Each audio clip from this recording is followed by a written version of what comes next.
Hello everyone, how are you doing? This is MD Tech here for another quick tutorial. In today's tutorial, I'm going to show you guys how to turn on or enable SafeSearch on your Windows 10 laptop, tablet, or desktop computer. So this should hopefully be a pretty straightforward process here, guys. And without further ado, let's go ahead and jump straight into it. So all you have to do is open up the search menu, and you want to search for settings. Best result, should come back with settings. Go ahead and open that up.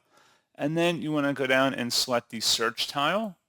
On the left side, under Search, select Permissions and History. And then on the right side, you can either select Moderate or Strict for the Safe Search filter settings, and you can read a little bit more about it right here.